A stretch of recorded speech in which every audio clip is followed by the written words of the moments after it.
জানি না তুমি এসেছিলে কিনা, হয়তো অন্য কারো তো হতে পারে।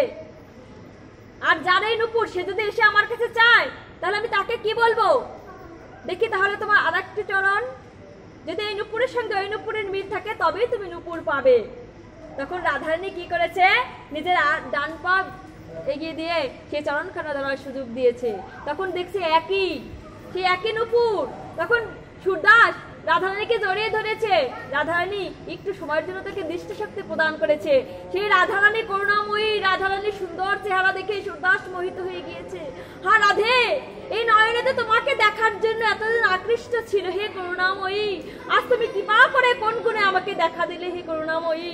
এগুলো জড়িয়ে ধরেছে, চরণ দুখানা জড়িয়ে ধরেছে। যাকে স্পর্শ করার জন্য ব্রহ্মা বিষ্ণু সমস্ত দেবগণ শত সহস্র বছর তপস্যা করছে, তারা কিন্তু পায়নি। এই কৃপাময় সুরদাস তার ভক্ত গীতি ভজন গীতের মাধ্যমে সেই রাধারানীর দর্শন পেয়েছে। তখন রাধারানী বলছে, তুমি একটা বর চাও।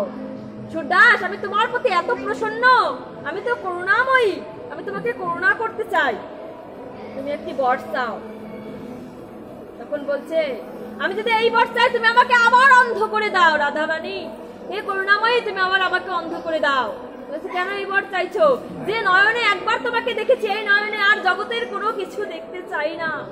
হ্যাঁ রাধে, আমি আর কিচ্ছু দেখতে চাই না। একবার তোমাকে দর্শন করেছি, তোমার চরণ বদন দর্শন করে আমি যে প্রসন্ন হয়েছি, আমার যে কৃপা হয়েছে, এটা আমি আর কিছু দেখতে চাই না, আমাকে তুমি অন্ধ করে দাও। তাই ভগবান শুধু বিগ্রহ, শুধু মন্দিরেই নয়, নিজের মনের মন্দিরে এনে ভগবানকে সুন্দর করে সাজিয়ে তাকে দর্শন করো। তাকে দর্শন করলেই এই প্রেম ভক্তির উদয় হবে। আমি শ্রদ্ধা অনেক না একটু বলবো।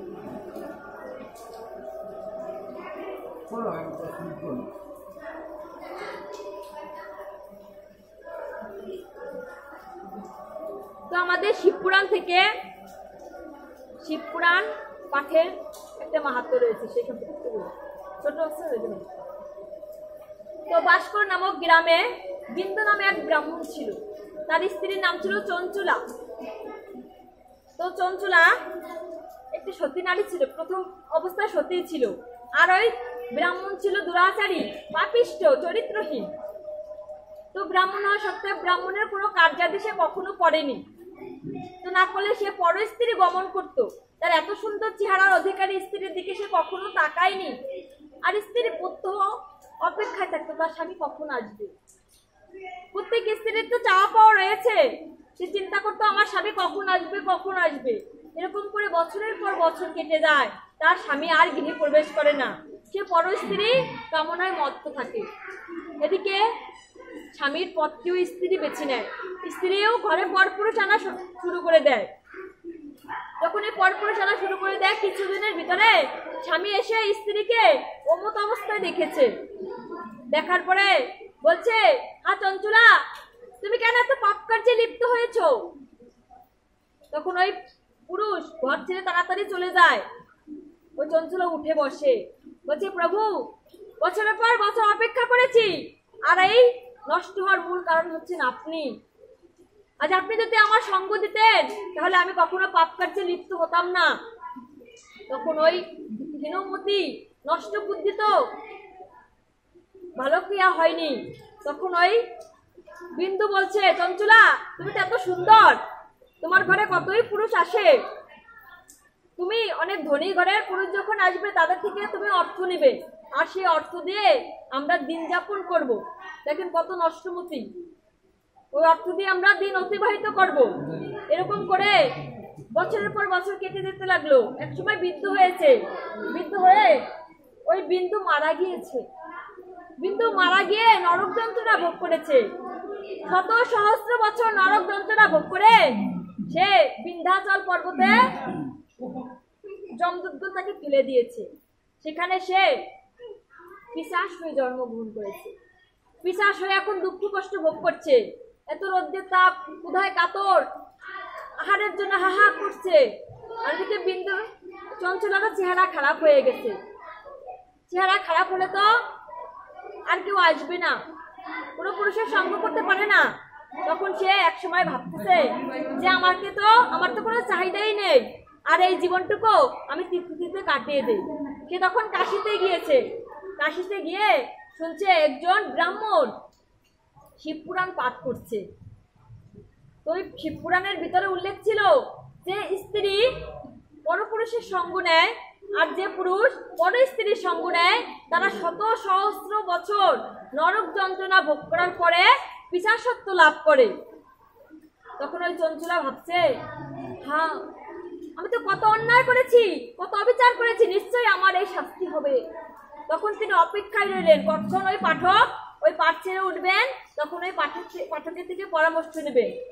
কারণ পাপ থাকলে মুক্তির উপায় আছে, রোগ হলে ওষুধ আছে। এই চিন্তা করে চঞ্চলা অধীর আগ্রহে অপেক্ষা করছে। অপেক্ষা করতে করতে যখন পাঠক মহাশয়ের পাঠ ভঙ্গ হয়েছে, পাঠ বিশ্রাম দিয়েছে, তখন উঠে বসে তখন বলছে, হ্যাঁ প্রভু, রোগ হলে তো ওষুধ আছে, আমি আপনার নিকট একটা কথা বলতে চাই। বলছে, আমি খুব পাপিষ্ঠ, আমি পরপুরুষ সঙ্গ করেছি। আর এই পরপুরুষ সঙ্গ করে আপনি তো বললেন তার ফল অত্যন্ত ভয়াবহ। তখন বলে, হ্যাঁ তুমিও তো সেই নরক যন্ত্রণা ভোগ করবে, শুধু নরক যন্ত্রণা তুমিও পিশাচত্ব লাভ করবে। শুধু তাই নয়, তুমি অনেক অনেক পুরুষের সংসার ভেঙেছো, অনেক পিতাকে তার বুক থেকে কেড়ে নিয়েছো। এটা তোমার আরো, তাদের অভিশাপও তোমার আরো লাগবে, তুমি আরো নরক যন্ত্রণা ভোগ করবে। তাহলে বলেন, প্রভু এর থেকে মুক্তির কি উপায়, আমি কিভাবে মুক্তি পাবো? তখন বলছে, তুমি গঙ্গা স্নান করে আসো। গঙ্গা স্নান করে এসে শুদ্ধ বস্ত্রে এক কোণে যদি তুমি এই শিবপুরাণ শুনতে পারো, তাহলে তোমার মুক্তি নিশ্চিত। তখন ওই চঞ্চলা কি করছে, গঙ্গা স্নান করে এসে ওই সাধুর কাছে শিবপুরাণ মাহাত্ম্য শুনছে। শুনতে শুনতে এক সময় কিছুদিন পরে তার মৃত্যু হয়েছে। মৃত্যু হলে শিবদূতেরা রুদ্রগণ এসে ওই চঞ্চলাকে নিয়ে গিয়েছে। নিয়ে যাওয়ার পরে মাতা দুর্গার জয় বিজয় সখী আছে, সেই সখীর উপর সেবা করছে। মা দুর্গা সেবা করতে করতে একদিন কাননে যখন পুষ্প চয়ন করতে গিয়েছে, পুষ্প চয়ন বাদ দিয়ে তার চিন্তা হয়েছে। সে চিন্তিত, ভাবছে আমি তো উদ্ধার হয়ে গেছি, কিন্তু আমার স্বামী বিন্দুকে কি অবস্থা, সে এখন কোথায় আছে, কেমন আছে? তখন মা পার্বতী দূর থেকে সেটি দেখেছে। বলছে, চঞ্চলা তুমি তো ভালো পথ পেয়েছো, তুমি তো আমার সখী রূপে আছো, তাও তোমার এত চিন্তা কিসের? তখন বলছে, মাতা না জানি আমার স্বামী কোথায় আছে, কেমন আছে। তখন মা বলছে, তোমার স্বামী সেই বিন্ধ্যাচল পর্বতে পিশাচ রূপ নিয়ে আছে। তখন বলছে, আমার স্বামীকে একটু মুক্ত করবেন? তখন বলছে, ঠিক আছে। শিবে আমরা যেরকম বিষ্ণুর ভক্ত হচ্ছে নারদ, আর ওদিকে শিবের ভক্তের নাম হচ্ছে তুম্বুরু। তুম্বুরু সবসময় শিব নাম জপ করতে থাকে, ওম নমঃ শিবায়, ওম নমঃ শিবায় বলতে থাকে। তো মাতা পার্বতীর নির্দেশে ওই তুম্বুরু গিয়ে শিবপুরাণ পাঠ করছে বিন্ধ্যাচল পর্বত। ওদিকে পিশাচ কি করেছে, শুনে নিয়েছে। শুনে সঙ্গে সঙ্গে তার পিশাচত্ব মুক্ত হয়ে তিনিও কৈলাসে প্রবেশ করেছে। কৈলাসে প্রবেশ করে বাবা ভোলানাথের সেবায় নিযুক্ত হয়েছে। আর ওনার স্ত্রী চঞ্চলা কি করেছে, মাতা পার্বতীর সেবা করছে।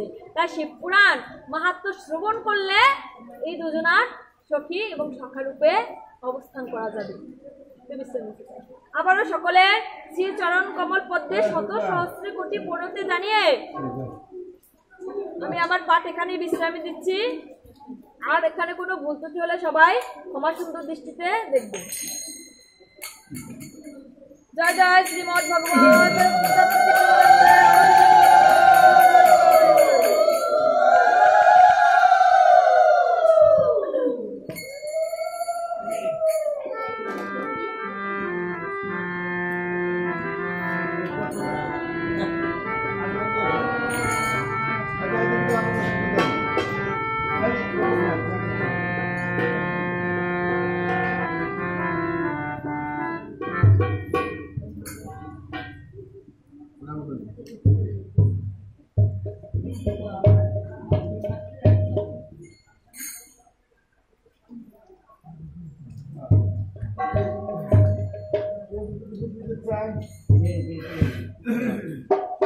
এটা কখন